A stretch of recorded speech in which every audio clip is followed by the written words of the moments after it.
Hello, Don. Wow, look at you there. Sorry I'm late. It's fucking Zoom, man. I'm doing like 10 a day, but every time I click out and go back in, it says updating, newer software, blah, blah, blah, blah. And I'm like, come on, Yeah, literally. let's I go mean, on with it. we're in 2023. We don't need all this complications. It looks like a beautiful day though there in beautiful New Mexico. I'm a fan. I'd move there myself, to be honest. I love Santa Yeah, Fe. Is like a great area. I'm sitting out here, what my girl said calls the man cave. That's All those rocks and those staircases behind me. And this is like an enclosed, I have like 7 patios on my estate, but this is my place I hang well, when it's not too hot. well, do you have an actual man cave as well? I know you have a studio, but do you have an Yeah. actual like indoor man cave too? I did, but she took it away from me. I wasn't going to go there. That's that's kind of what I'm like, happens. I thought I built the studio in the back of the house, so it'd be on the other side of the house. You go to bed, and I can blast music with my producer, making Heaven Comes Down, and I wouldn't bother you. But unfortunately, my partner is a casting director. Oh wow, that's So awesome. yeah, she's a director. So she does movies, movies, movies. Right now, I think she's working on something Brad Pitt's doing, and I probably shouldn't say that. Don't talk about what I do. No, come on Right? here. I'm Yeah, sorry. I'm sorry. I'm sorry. I won't mention anybody. well, we But could talk about what you do. Heaven Comes yeah, Down comes out October 27th. And I mean, I'll tell you, Don, whenever I realized that this was getting some really good traction, I don't know if you know the website Metal Sludge, but they pretty much just slam oh yeah. everybody. But They the first slam everybody. they That's do, their purpose, to slam people. but the first two Dokken singles, Fugitive and Gypsy, have gotten like great reviews on there. People are like, man, this is actually a good song. No jokes, no. So that's maybe the benchmark here. That maybe that means that we have something really good on our hands. Yeah, like I would expect Metal Sludge to say, "Oh, Dom waited 10 years and he put out the same old shit." Well, it didn't happen, and I think we made our point on this record, even though it's been a long time. We put out Fugitive, and you see all the other bands from my genre, the '90s, and they put out a video that we don't have our $1 million budgets anymore. Or like Mick always made a joke, because we spend more money in our videos than we do on our records. And now people just iPhone it, GoPro, make a cheap video, throw it out there, you get 10,000 hits. We did Fugitive, and within like 4 weeks, it was at 500,000 views. Yeah. So I must have did something right. Do you have any input on the videos? I know, one of them's just as a lyric video, which was wonderfully animated. But do you have any input, or you just kind of like leave it to the creators and management and stuff like that? No, I am too much of a control freak. I get it. Well, even the second one, I'm gonna say it's a lyric video. It's a cartoon Right. animated. And the girl I hired, it was all hand drawn. She's in Poland. Her name is Natalia. And I said, I want you to draw, the story of what I'm singing about Gypsy. Gypsy, won't you tell me what you know? I've lost my way, got no place to go. And she did it. And she did it and drew like this. And I said, do it old school, like, sketchy, cartoonish, but I want you to tell the story of what the song's about. And she pulled it off. This album has so much diversity to it. Was that kind of a conscious thing? I know you record or write many more songs than you wind up putting on. You pick the best songs, but was there a conscious effort to make this diverse? You got like an acoustic song. You've got some songs that sound like maybe a little more bluesy. There's a lot of diversity in John Levin's guitar playing and your vocals and the songs and structures themselves. Was that kind of a conscious effort? Yeah.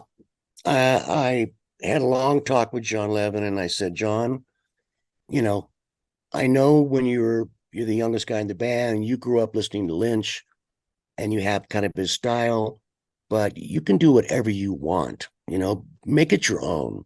You don't have to copy George Lynch, just make it your own. And the last couple of records, like Lightning Strikes Again, Long Way Home, Broken Bones, he was kind of staying to the Dokken formula. And I said, I really don't want to do that, John, Mm. because I'm changing. I'm not going to write lyrics on this record because it's going to be our last record now.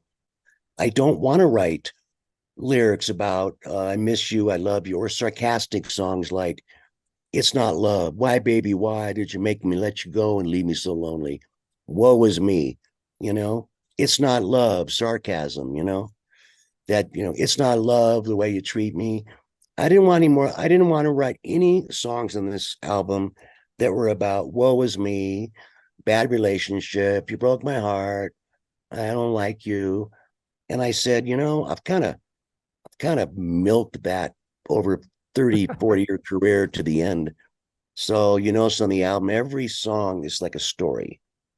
And that's what I wanted to do. And I told the band, this is the way I'm going to write. You know, I don't feel obligated to write, quote unquote. We had like 4 record companies offer us a deal. And they said, we want to give you a deal as long as this new record sounds like Tooth and Nail meets Under Lock and Key. And you're And like, I said, thank you for the offer, but no, thank you. exactly. Been there, done that. And I think that's why I relate to the kind of the song, the structure and the video for Gypsy, because I feel like it means a lot of things. Like for a musician, it could mean just the long hard road, and the money and the miles, and or just for a person, they're finding their own path, their own journey. I've always kind of felt like a gypsy because I'm just like addicted to travel and exploring, and so I think that song could mean many things to many people. Many metaphors when I Yeah. say, Gypsy, won't you tell me what you know? I've lost my way, got no place to go. It's like, oh, you meet this person, it's like, pushing 90 and they have all this life experience. And you're sitting around a campfire, like in the video, and the gypsy is showing you, you know, giving you her life experiences. And that's what Gypsy was about. It's really good. Again, it comes out October 27th, so we are on the horizon here for this release. Alice Cooper recently said he wants to be on stage until 90. Do you have any interest in that, pursuing that? Nope. I feel like Alice may be able to pull it off because he's a character, and maybe that character just puts him over the edge. Yeah, I think you said in another interview with my friend Chuck Shute that you live by, like Clint Eastwood lives by you. He's kind of the same way. He's sort of ageless as well. He's been to my house. That's so cool. I have a great picture of him standing in my kitchen. That's he, I was named after him. I'm Clint, named oh, after Clint Eastwood. So it's pretty he cool. was making the movie The Mule. Yeah. And he did, and the other one was called El Gancho or Gacho or something like Oh that. yeah. Macho. Uh, And he yes. actually has a home here in New Mexico. That's so cool. And it was a total accident that he's like 91 and he's still acting, directing, producing. From what I heard, he takes breaks, takes a nap, he goes in his trailer, he comes back out, they start filming again. And just by an accident, his driver didn't show up. They were way out in the middle of some desert somewhere in New Mexico, and the driver brought him back to he has a little casita here, we call him. And he somehow was talking about my house because you could see my home way up in the mountain, and it sticks out like a sore thumb.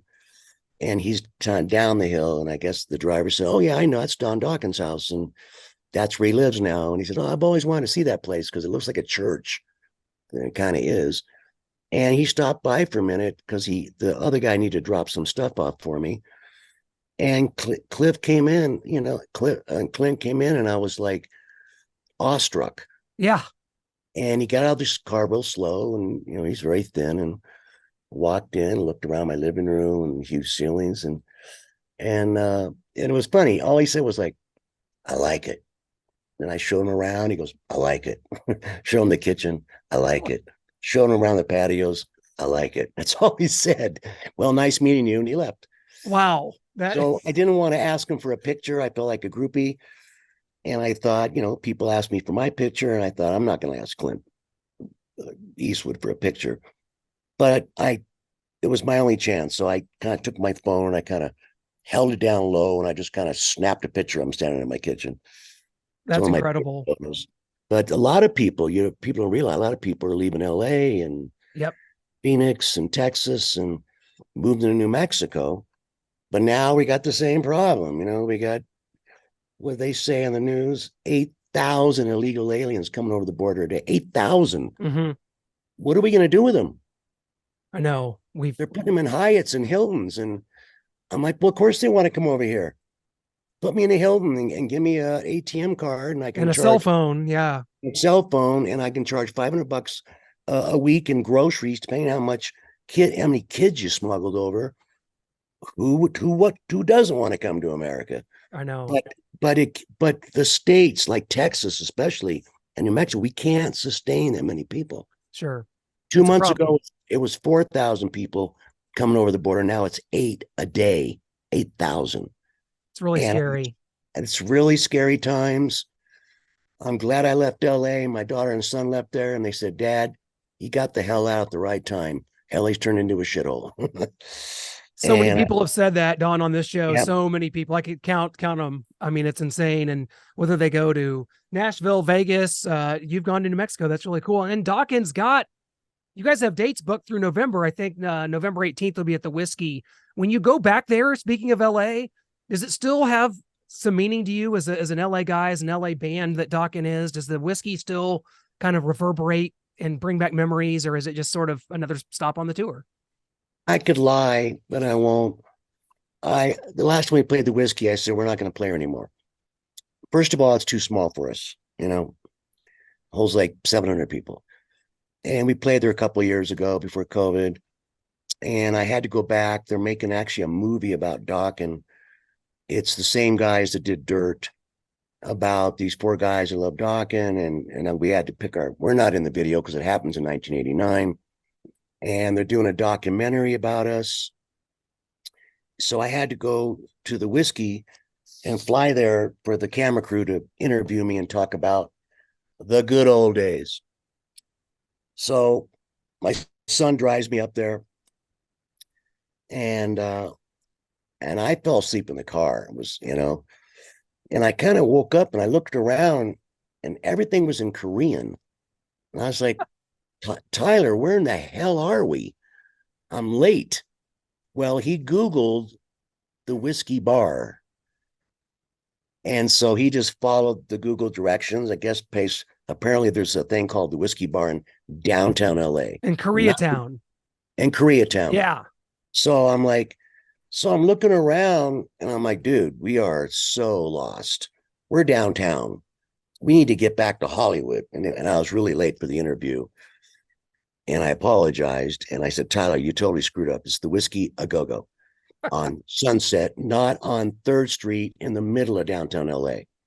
The point I'm making is I'm looking around and all I saw was these blue tarps every 5 feet, blue tarps, blue tarps, blue tarps. What's with the blue tarps? Well, the city handed out plastic tarps so when it rains or and these people are sleeping on the sidewalks, they cover up with these blue tarps. It looked like 1,000 dead bodies. It went on for 2 miles. And I was like, what the hell is going on? And LA used to be a bad downtown. And they regentrified it and they put all these 5-star restaurants, Mr. Chow's and Wolfgang Puck, and they blocked off streets and paved them, and they have concerts and they gentrified downtown. And there are just people pushing shopping carts, sleeping on the streets. I almost filmed this one guy who was taking a crap on the sidewalk. I said, Tyler, turn around. I want to get that on my iPhone. And I said, oh, never mind. We got to go. But it's just mind boggling. So I went to the Whiskey. Now I'm thinking the way it was. I left LA. I lived 10 minutes from the Whiskey for 14 years, my house up in the canyons. And I went there and there's just homeless people in every corner. And I'm like, what the hell is going on? I understand about COVID, Sure. but people couldn't work and they got sick. But now, what's your excuse? Why aren't people going back to work?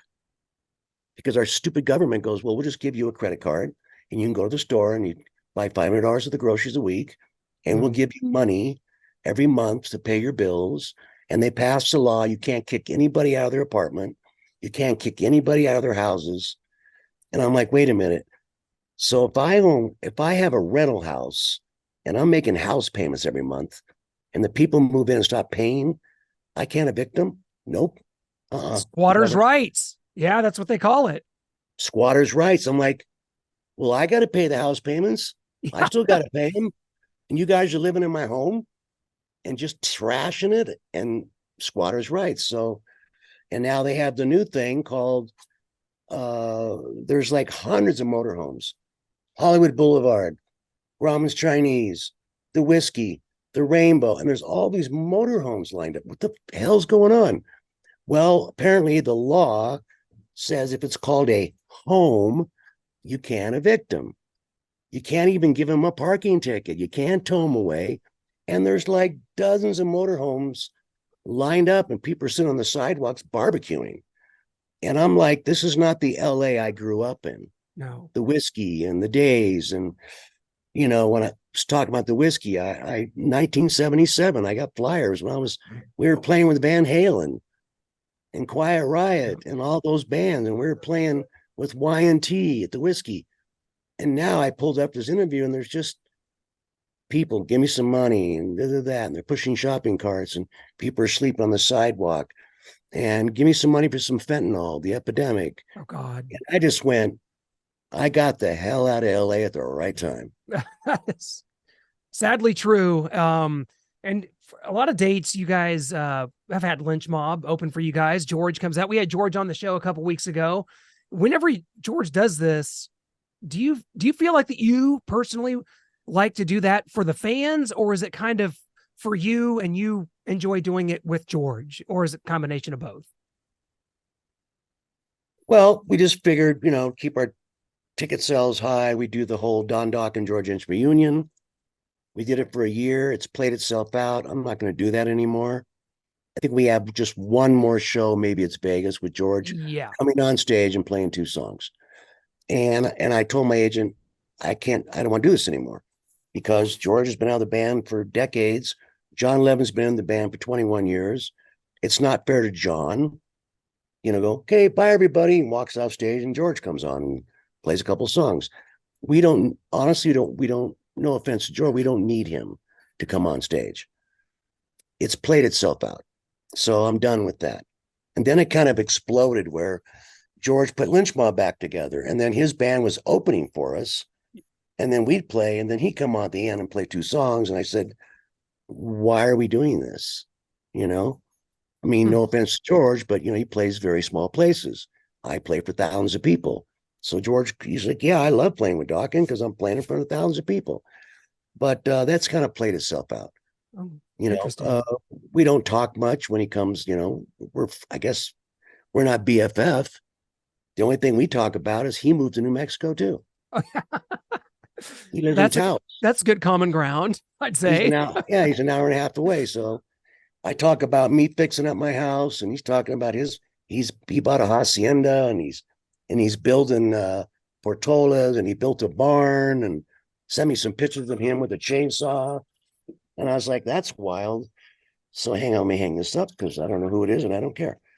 And so, he sends like pictures of him building his dream home.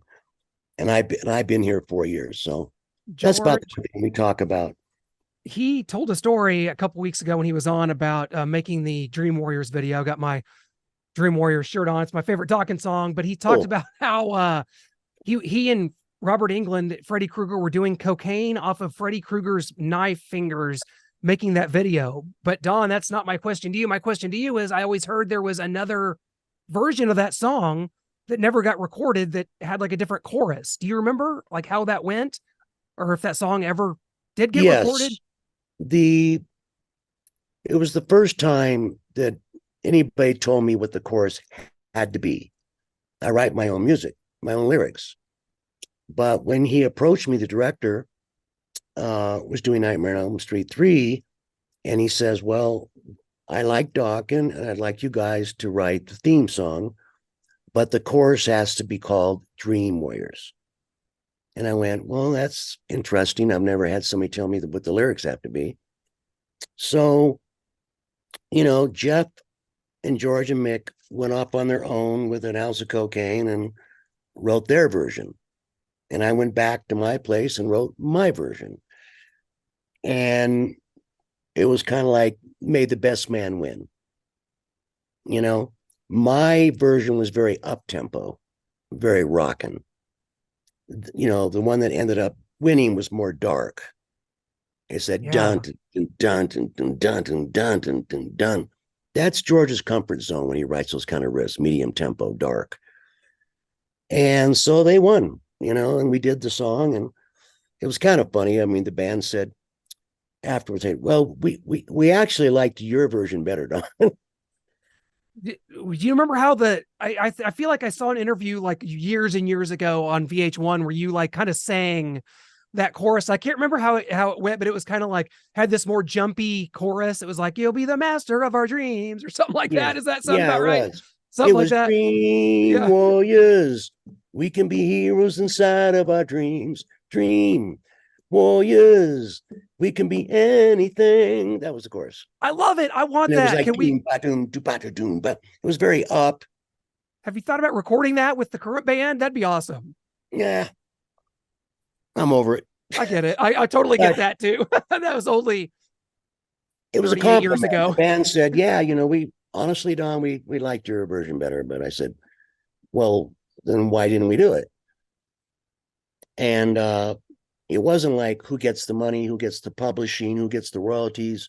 You know, when Dokken was a very unusual band, when I formed the band, even though I'd been Dokken for years and years before I met George and Jeff and Mick, you know, I'd already toured Germany twice. But when we finally came together, uh, I said, you know, let's make it simple. You know, you write a hit, you write a hit, you write a hit. We'll just split it four ways. Doesn't matter who writes what. May the best songs win, I you know?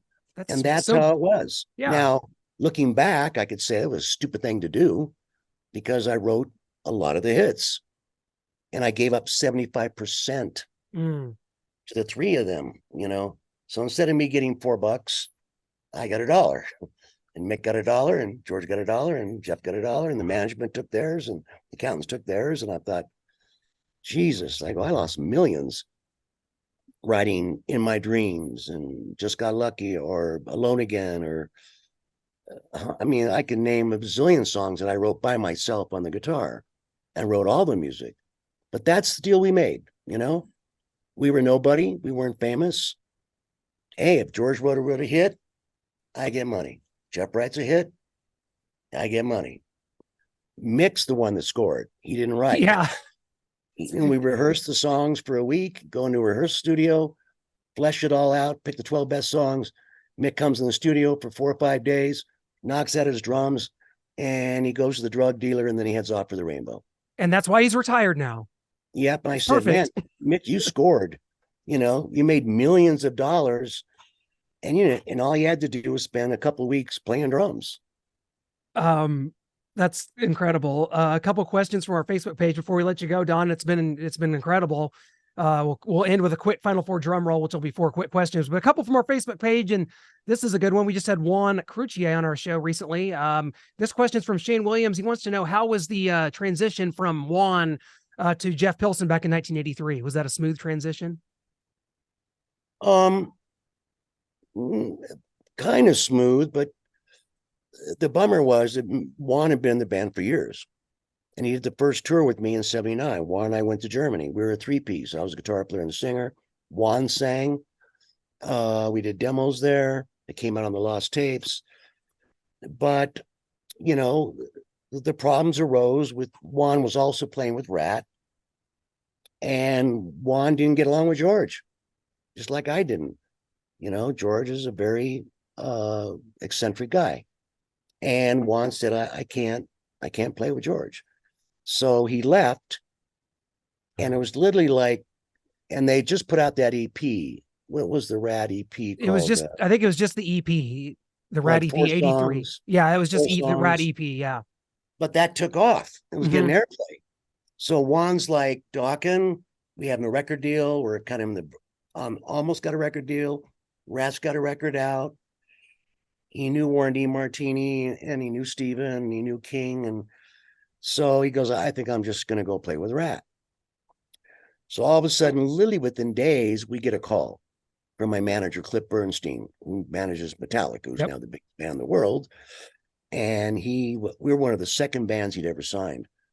In fact, I was with Cliff the night we went to the Troubadour and saw Metallica. And I picked up Cliff and he said, these guys are going to be huge. And I kind of didn't get it. I liked them, but it was kind of like more commercial pop rock then. And now they're the biggest band in the world. So the point is, he goes, I got you a tour. And I went, really? In arenas? And I'm like, holy shit, my dream come true. You're going to go on tour with Blue Oyster Cult, Aldo Nova, and Dokken opening. And we did half the tour like that. Then it was Blue Oyster Cult, Y&T, and Dokken opening. So I was stoked. We got no bass player. Mm-hmm. So I'm like, well, now we're screwed. So I called up Mike Varney from Shrapnel Records. And Barney said, oh, I know this. I said, I need a bass player that can sing. There's a million bass players, but I need a guy who can sing. Because we do harmonies. And he goes, oh, there's this guy, Jeff Pilson. I did a record with him. He was the lead singer. And he said, in fact, he's playing fate. He's playing 3 blocks where you and George are staying. We were living with my girlfriend. George was homeless. I let George live in the condo with her because he'd lost his place. We were broke. We're all excited. So we drive like 2 miles down to this club called the Shot of Gold. Okay, I walk in. I see Jeff. He's playing a red Jaguar. He's got really short hair. And he's singing Little Red Corvette. And I'm like, all right. So we talked to Jeff, went back to his apartment afterwards. It was full of cockroaches. I mean, I've never seen cockroaches so big. They were like prehistoric. And we talked to him and we said, do you want to join the band? We're going on tour with Blue Oyster Cult in 3 weeks. And he said, I'll think about it. And I was kind of shocked. I was like, what do you mean you want to think about it? You want to go on 10,000 people? Or you want to keep playing the Shot of Gold shithole bar playing Little Red Corvette? He wasn't even the singer. It was something. He had a girl singer. And she ended up joining Motley Crue years later. She was one of the Nasty Habits, Amy. Wow. And I think Mick Mars ended up marrying her. And she took him for a ride. So all this incestuous shit going on. And Jeff said, well, I'll tell you what, I'll do the tour. Then I can't promise I'll stay in the band. And we had some success. The truth was, there's a term called a passive hit. Everybody in the country was playing Breaking the Chains. Everybody. Mm-hmm. But nobody bought the record. We sold 100,000. That was it. And they're expecting gold, platinum. So we came back off the tour and they said, well, you sold 100,000. We're going to drop you and Motley Crue. They're going to drop Motley Crue and us. And I was like, it was electric. And thank God for Tom Zutaut, who was working there, and he fought for us. And he ended up going to Geffen, and he signed Guns N' Roses, Tesla. Tom Zutaut became a famous A&R guy. He signed a lot of famous bands. So that's how it went down, And he talked the record company to giving us one more shot. And Motley. And that's why we called the next album Tooth and Nail. I told George and Jeff and Mick, we got one more shot. And if it doesn't happen, we're screwed. And that was it, And that's how it happened. That's how Jeff joined the band. And kind of to piggyback off that from our good friend Shane Williams here, he asked, do you look back at the 1988 Monsters of Rock tour as the peak of the band's success? And I'll add on to that. Or do you feel like things were unraveling at that point and it was sort of the beginning of the end? Yeah, it was unraveling before the tour. Right. I mean, it was the peak of our success. Yeah. We play in front commercially, of people every day. You got Scorpions and Van Halen. Metallica was going on before us. Then you had Kingdom Come, and it was exciting, and the people screaming, and it was a big rush. But we had just come from Europe, and shit was going to hell in a handbasket with George and I. And it was mostly because those guys did coke and I didn't, That'll do it. When you got 3 drug addicts and I don't do it, I was the odd man out. So we were fighting. And Yeah. then, as everybody knows, if you look on the internet, older pictures of George, he got really buffed and ripped and muscular, and he was doing steroids.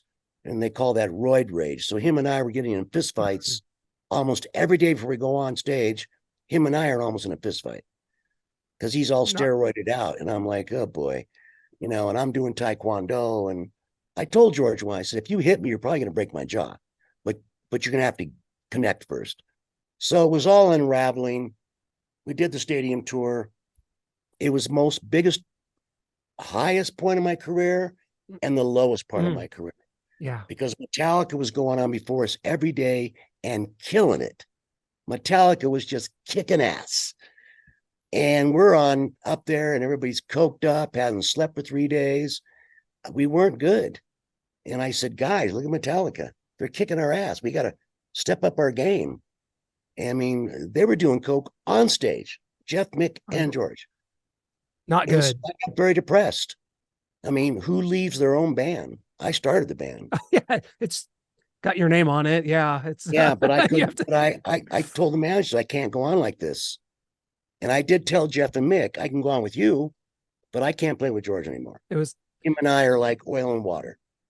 the And that was line. the end. And so the band unraveled. So your answer is highest point in my career, lowest point in my career. Cliff said, guys, if you could just pull it together and write one more great record, you'll be headline arenas and you'll be set for life. We just couldn't pull it together. So for our end of the record deal, they owed us $1 million. And Elektra said, okay, we'll put out a live album. And that was Beast in the East. Yeah. Yep. And that's still That what, was the end. yeah. And it still leaves what was an unbelievable rock and roll legacy that continues to this day. And Don, before we let you go, we got to hit you with our final four drum roll. It's 4 quick questions. You give us a quick answer and we will get John out of here, my friend, to enjoy the rest of this beautiful day. Sound good? Ready? Okay. What is the last concert you attended as a fan? Y&T. That's a great answer. I love Y&T. Good friends with Aaron Lee, the bass player. That's awesome. Love Y&T. I was a fan. Bobby Blotzer from Rat and when they came to town before they blew up and they were playing the Whiskey and stuff, and me and Bobby had to stand in line to go see him. We were huge That's fans. so cool. I bought that first record where they're jumping up in the air. It's unfortunate that everybody's passed away except for Dave, Dave, but we were huge fans of Y&T. Is there a song or songs from the new album, From Heaven Comes Down, that you've kind of been playing on tour or that you look forward to breaking out once the album's released? Obviously the singles, but any other songs that you might unveil at some point? Several. Good. The record company has asked us not to play any new songs off the record. And I said, shit, man, come on. We want to play the new songs. And they made a good point. They didn't want us playing the new songs before the record came out. People are in the audience with their iPhones. It sounds like crap. They're in the nosebleed section. The next day it's uploaded to the internet. New Dokken song. Sounds terrible. And they said, please don't play any new songs until the new record comes out. But now we've been given permission to play Fugitive because we got 7 more shows to go. But perfect. We really wanted to play Gypsy. Yeah. God, there's so many. Is it Me or You? That's like a live song written all over it. Oh yeah, it's very white snaky kind of bluesy. It is very unlike Dokken.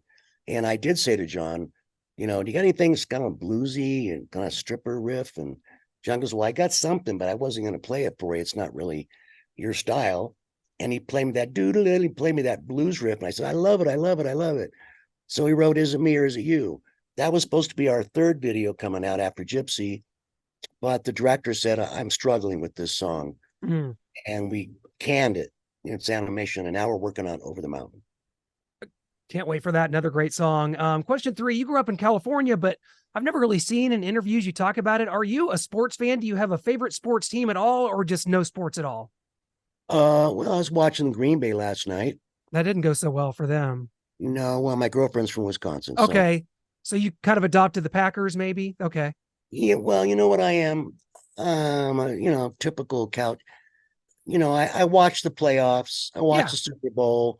I wait till everybody kind of screws it all up, and whoever's in the finals, then I start watching. I'm not into basketball, Yeah. not really into soccer, but I watch football, but I usually wait till it gets down to the last four teams. You talked about illegal aliens coming into New Mexico and Texas, but last question. Have you seen any actual aliens since you've moved into Mexico? Because they've been popping up all over Nevada. And obviously, it's just a bastion of UFO activity. Any close encounters since you've moved out to New Mexico? Everybody says it. And if anybody'd see them, I would. The way I look, Exactly.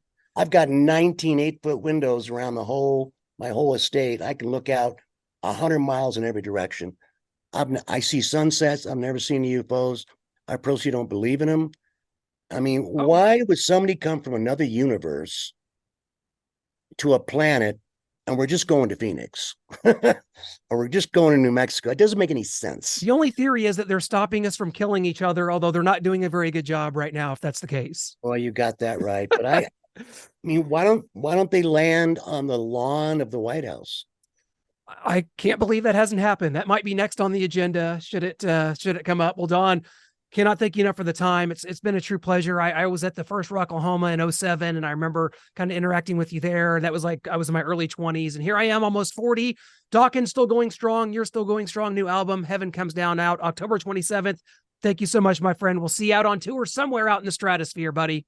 And one last comment Yes. about George saying he snorted coke with Robert ink Yes. on his glove. Not true. Okay. He Is there a did snort. He took his glove off because he was trying to eat a pizza, and he had his glove with the blades. But I know Robert, but Robert just didn't do coke. I'm not sure. Maybe he wasn't alluding to that Robert did it with him, but that he did it off the glove, maybe himself. But He did. We were eating pizza, okay. freezing our ass off, making that video. We had to laugh because Robert had the four pieces of prosthetic, and he was starving, and he was eating the pizza. And I said to Robert, Robert, your face is falling off. Like a piece of the melted, burnt thing was kind of hanging down. And he's like, oh, get the director. And they had to put the spirit gum in. But Robert's not a drug guy. But No, yeah, I that makes remember more the sense. glove. He took the glove off to pick up the pizza. I remember it. And they had those knives. Yeah. And Jeff and George and Mick, who were heavily into drugs, said, hey, let's snort up Robert's glove. That's what happened. I just want to make clear that it wasn't Robert. Yes. Thanks for clearing that up. I thought you were going to tell me there's no Santa Claus too, because I was so into the story that I'm like, oh, but it makes looking back the way he worded it, he may not have meant Robert was with him, but doing the drugs. But On his glove. thanks for On his clearing it glove. up. All right. Don, always a Take pleasure. care. Thank you, sir. Take care, boss. Rock on. Bye bye.